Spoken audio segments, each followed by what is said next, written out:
My name is Spike Jones, and I've got a secret. I've Got a Secret, brought to you tonight by Bristol Myers, makers of Bufferin, the modern drug that brings relief from headache pain, protects against stomach discomfort. Bristol Myers brings you America's #1 panel show, I've Got a Secret, starring Gary Moore.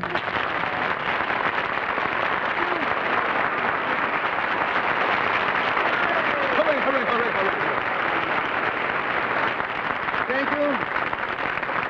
Good evening. Welcome to what is, for us at least, a very special edition of I've Got a Secret, because tonight we are originating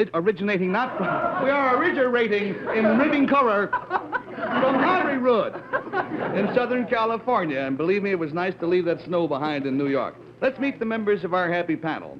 They are, in reverse order, that is, reverse in the usual order, Bess Meyerson, and Happy Henry Morgan, and beauteous Betsy Palmer. And while Bill Cullen is watching Frozen from New York, we're delighted to have with us our good friend, Steve Allen. Steve, thanks so much.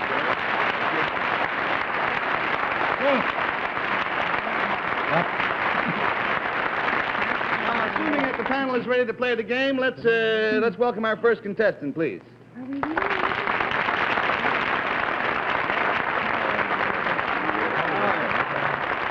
All right, now, gentlemen, if you will identify yourself, please, by name and the town you live in. I'll start with you, sir. My name is Herbert Datke, and I live in Hollywood. Mr. Dotker from Hollywood. And you, sir? Nick Nitti from Los Angeles. Nick Nitti, and he is from Los Angeles. And you, sir? My name is Erwin Zucker from Hollywood. Erwin Zucker from Hollywood.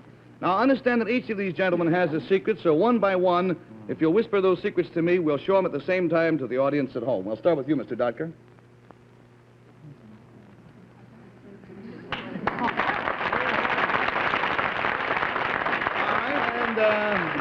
From you, Mr. Nitti? Uh-huh.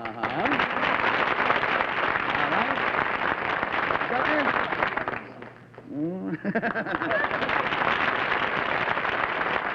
Well, now, wait a minute. If I am counting correctly, there must be a fourth party to this secret. Would the fourth party to this secret come out, please? Good evening.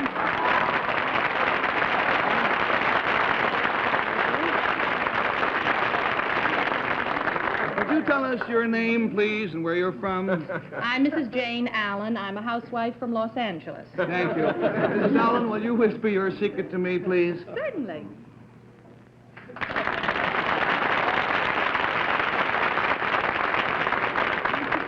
Now, panel, all of these contestants have different but related secrets, and the clue concerns something they did, and we'll start with Steve Allen.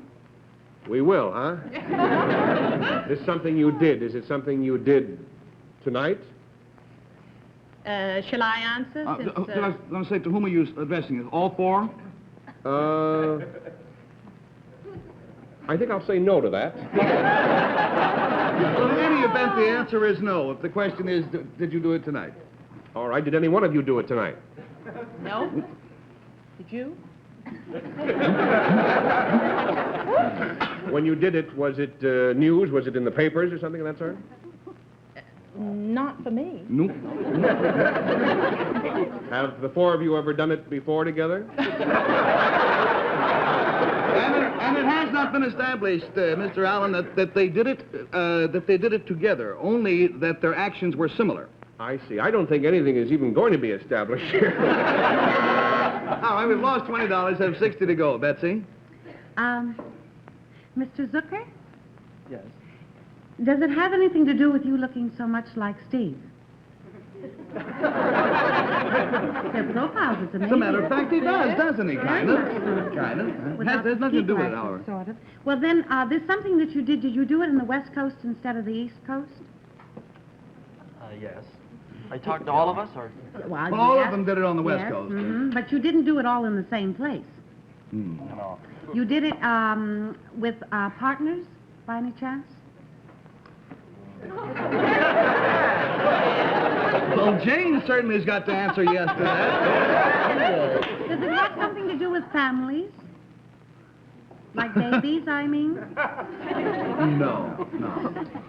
Does it have to do... All right, there's $40 down, $40 to go. We go, please, to Henry. The way it went before was, you said that only three were out, and therefore it was indicated there must be a fourth person to the secret. Mm-hmm. Then it was established... What are you doing? You're having a small conversation with yourself over there, Henry? This is an intelligent review. Then it was established that each of you did it with a partner. So, a logical person would assume that two of you did something, then the next two, then the next two, and there must be a logical fourth, right? Yes. So, would be mine, miss. And I'm doing marvelously. I'm not getting anywhere, but I'm doing great. Now.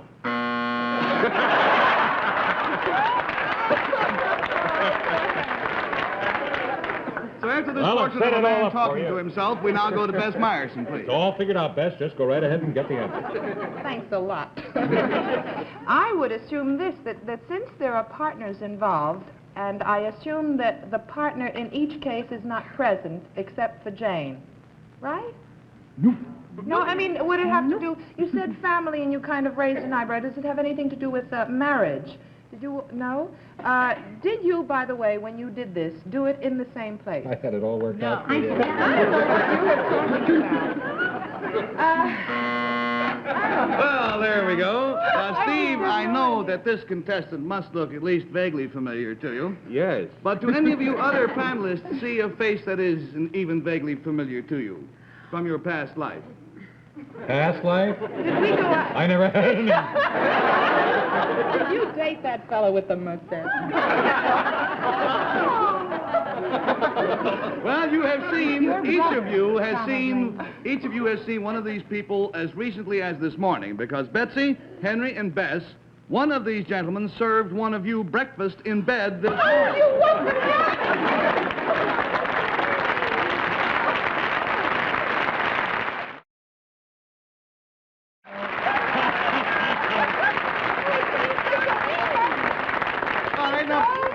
Betsy, can you pick which one? Why, it's that man who just took off his black... No. Was it you who served Betsy in bed? Can I get you your coffee now, miss? Yes, Bess. Do you know, at 8 o'clock this morning, there was a rap on the door, and I got out of bed, and some gentleman said, we have a gift for you. And I said, can't you leave it at the desk? He said, no, I'm sorry. I said, please leave it at the desk. And he went, and it was you, wasn't it? Who was it? Wait, no, you waited on Bess, didn't you? Was it? No, it was you. Yes, I want to see if she can guess. Take off the mustache. Take off the mustache. Oh, no. And, you know, I couldn't give you a tip. You were I must so tell you kind. something. No, this I is gave you a tip, didn't this I? is great. Big spender. Henry, But yes, you- what was it? I'm at the Beverly Hills, whatever that is there. And the knock came, and I said, what is it? I happened to have been up. It was 10:30. And he said, your breakfast is there something? I opened the door and I said, I didn't order you. He said, compliments of the house. And immediately I thought, how are they going to get this back? They will. Well, they wouldn't They have. never bought me anything. They wouldn't have got it back if you hadn't just now mentioned the name of the hotel. Well, with the exception of this last lady who had her own devices, we arranged with the panelists' hotels to have room service deliver breakfast to the panelists at whatever time they left a call to be awakened. But instead of being wakened by phone, as Bess said, there was a knock at the door and there was a breakfast tray. Mine was early. Who served Henry? Mine was cold. Mine was great. What was Henry like to wake up in the morning? Well, I think he was very cheerful about it. Now, there's a television first. Jane, let me ask you this. How did you happen to serve Stephen breakfast just this morning, on this particular morning? I've done it every single day since we've been married, Darrell. He's got me well trained. America, are you listening? It's All right. true. I hope my wife is listening. Steve, gentlemen, it has been great having you on our show. You're going to be on our show in New York very, very soon. See you soon. Fine. Wonderful to have you all out here. Thank you so much. Gary?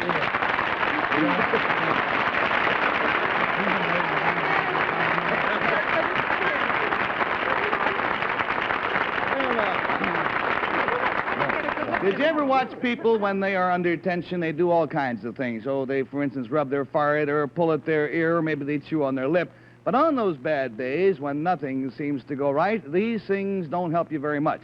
The tension keeps right on mounting until suddenly you find that you've got yourself a lulu of a headache. That's a tension headache. Well, it happens to lots of us. And here's what I do about it. I take bufferin, because bufferin is the modern drug for a tension headache. You see, bufferin not only relieves headache pain, it also helps relax other effects of tension, such as tight nerves and possibly a jittery stomach. And that's the kind of relief that you want to get rid of, and that's the kind of relief that you want to have for your tension headache. And remember, doctors recommend bufferin by name more often than any other leading brand of pain remedy. So the next time that stress and strain give you headache pain, you take my advice and you take some bufferin.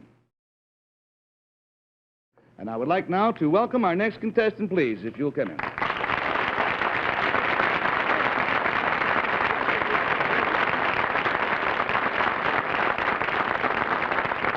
The phone book has nothing to do with her secret. It's just we want her up where we can see her. Will you tell the audience, please, what your name is and where you're from? My name is Cheryl Henry, and I'm from Los Angeles. Cheryl Henry, and she is from Los Angeles. Now, if you'll whisper your secret to me, Cheryl, we'll show it to the audience at home.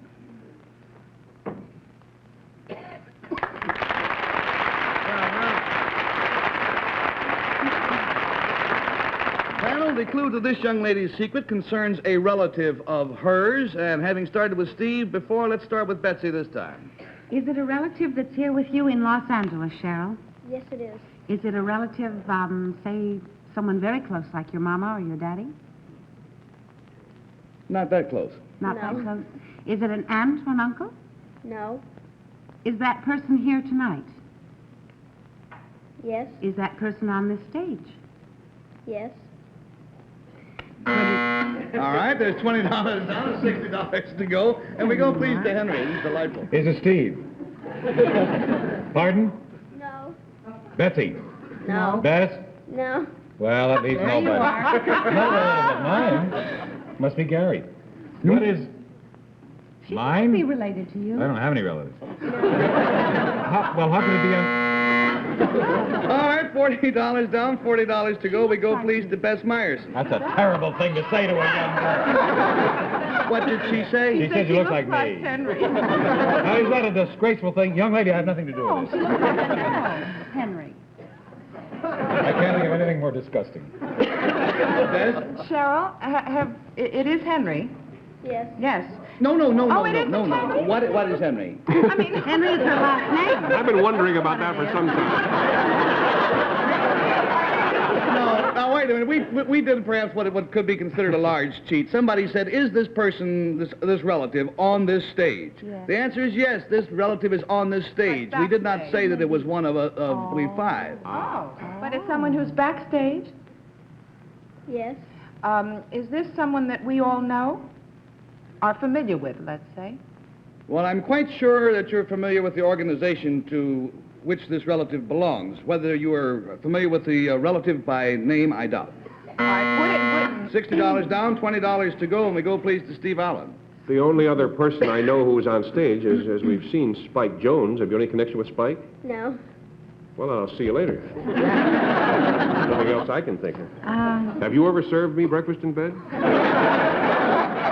By the way, Gary, just so that the men around the country won't feel terribly jealous about Jane serving me breakfast in bed every morning, I should explain I sleep in the kitchen.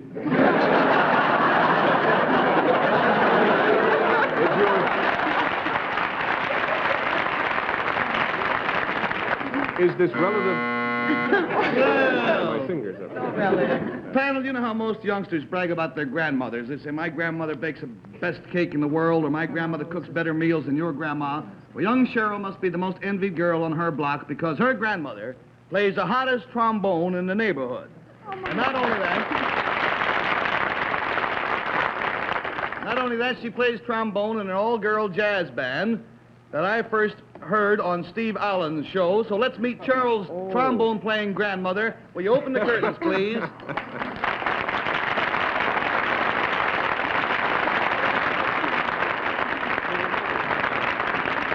Now, will the real Cheryl's grandmother please identify herself?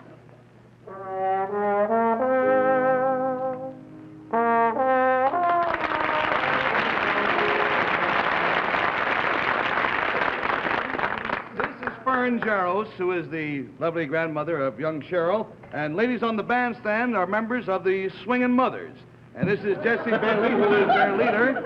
And Steve, how many times did you have the Swingin' Mothers on your show? Twice. Twice? At least. Well, they fractured me, and I was determined to get them on our show when we came out here. Marvelous. The oldest member of this band is 63 years old. The average age is about 55, and the youngest member of the band is 40. Now, I don't want to be nosy, but who really is the youngest member of the band? I am.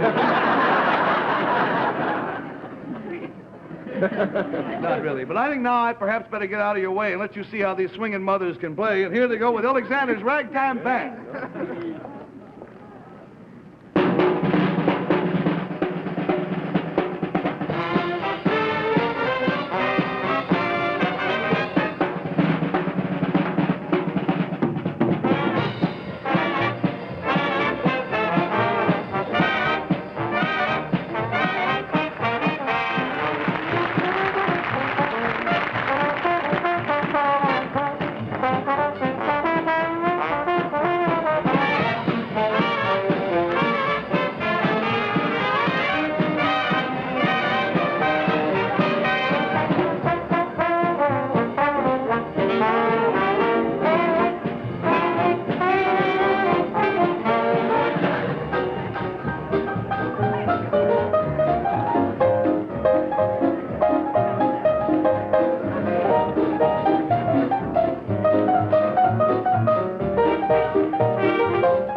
You're proud of your grandmother and all of her lady friends, Jessie Bailey, their leader, and our special thanks to their musical director, Mr. Fred Stultz.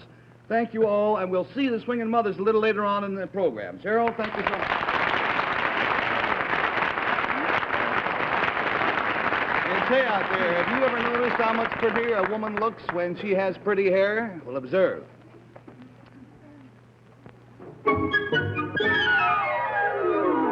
Such fun to be young. Fun to be grown up, too, especially if you know how to stay young gracefully. Her family adores her sunny appearance. The lively tone of her hair. Does she or doesn't she? Miss Clairol hair color looks so natural, only her hairdresser knows for sure. Yet just a few months ago, she made an important discovery while shopping for a new dress. Somehow, all the colors looked wrong, and suddenly she realized that her hair, which had always been her pride and glory, looked faded, dull, yes, old. Now she uses Miss Clairol, and her hair color is young again, fresh, sparkling, prettier than ever.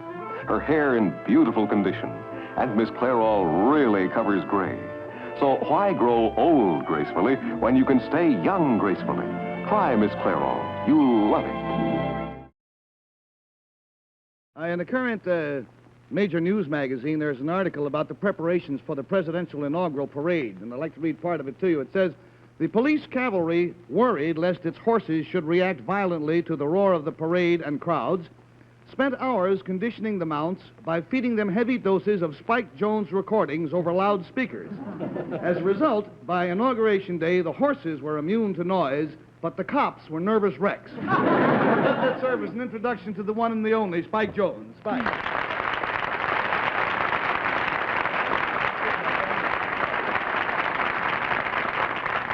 Now, you brought a secret along with you tonight, so if you'll whisper it to me, we'll show it to the audience at home.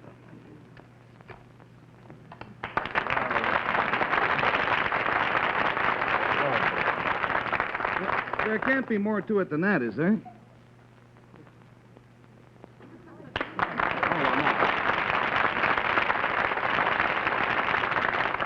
Well, if you insist. Panel, the clue to Spike's secret concerns something that's going to happen. We'll start the questioning this time with Bess, please. Spike, this thing that's going to happen, does it involve Gary? Yes. Because I noticed he stood up and took a little bow. Yes. No? Oh, I bow anytime somebody passes by. It's musical, I suppose, is it? Yes. Is Gary going to play a musical instrument? No, Gary is not going to play a musical instrument. $20 down, 60 to go. We go please to Steve. Well, Gary said a few minutes ago that the Swinging Mothers were going to swing back again later in the show. Are you going to combine with them in some way? In a very small way, yes. That actually has no bearing on what we're going to do, Steve. Oh, well, what has? I would say their participation in the secret will be about perhaps 1/2 of 1%. Ah, I see. All right, $40 down. $40 down and 40 to go. We go please to Betsy. Spike, is it going to involve the rest of us on the panel? Yes, Will it involve us physically? It could be a strain, yes. Are you going to have us play in your orchestra by any chance? No. No. No? You're not too sure, though, are you? Your band isn't around. Is your band around? No. No? $60 down and $20 to go. We go please to Henry.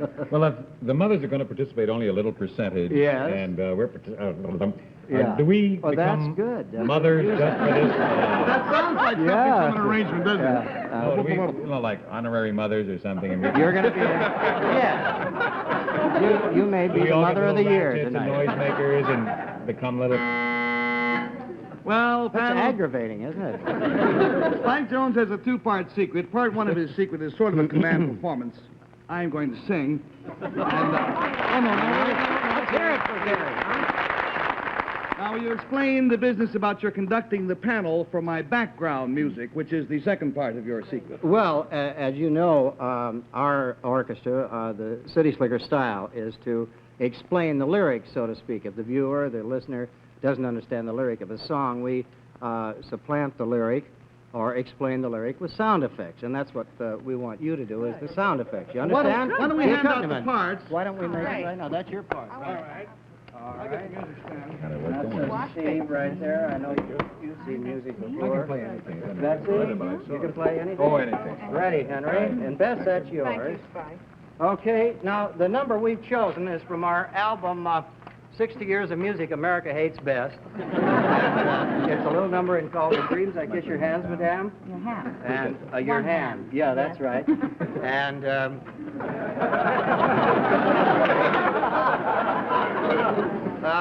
in our arrangement, we'll go in your Boeing, Madame. All right? So if you'll just follow. What? You still don't believe in me, huh, Henry? All right. I sing the words. Yes, that's right. Sing the words, all right? Almost forgot you, Gary.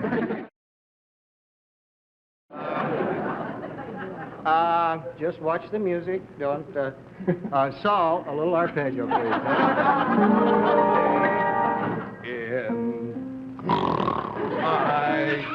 Your... I don't know how you pronounce that. You just can't sit and say boing, oing, oing. Yes, you can. Oh, you can? All right. Oh, it's the easiest thing in the world. What key? What? What key? If I knew, I wouldn't be here. I would have never asked. All right, I'm sorry. I'll play this. Hit yourself in the head. Play the game, will you please? Henry? Yeah, I didn't know you would just All right, say. once more, Bruce. From the top. I... Your... Boing, oing, oing. Henry, with more spirit, with more vibrato, you know? Boing! More Okay, got it. More like Tammy Grimes. Got it. All right, once more, please. Oh, brother. I... Your...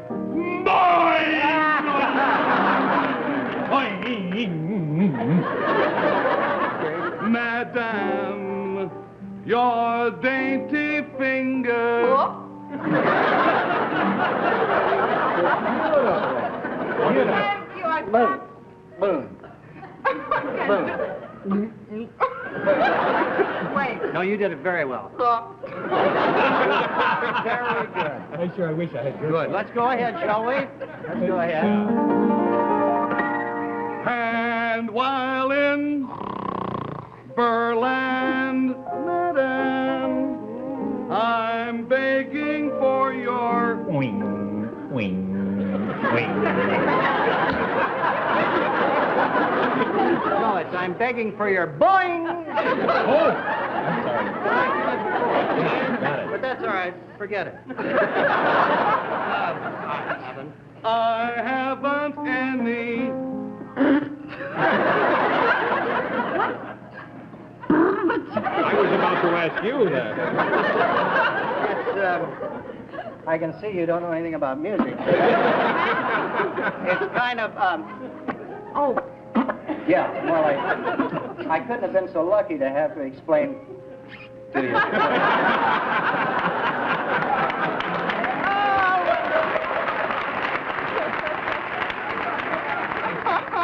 Can we take it from I haven't any? I haven't any...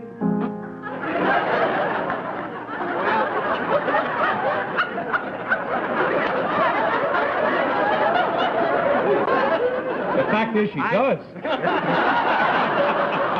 I guess we'll have to do. It doesn't have much art that way. We'll go again. I haven't any.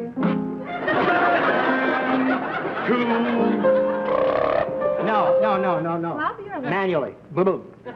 Two. Boo-boo. Boo-boo. The things I... Get a paper hat for Henry. I hold you. Madame, you vanish with us. And I, your... Oing, oing, oing. And hope my dreams come. Boing!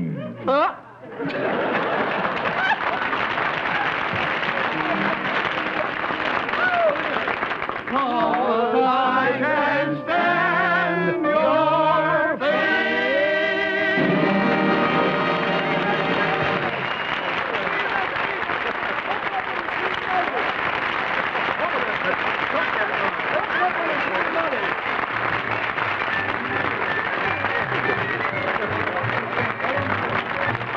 Miss Palmer's and Miss Myers in Gowns by Maxwell Shite.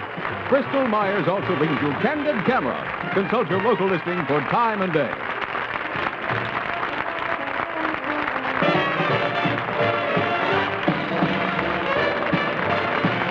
I've Got a Secret is brought to you by Bristol Myers, makers of Bufferin for relief from headache pain. And by Miss Clairol, hair color so natural only your hairdresser knows for sure. The preceding program was pre-recorded.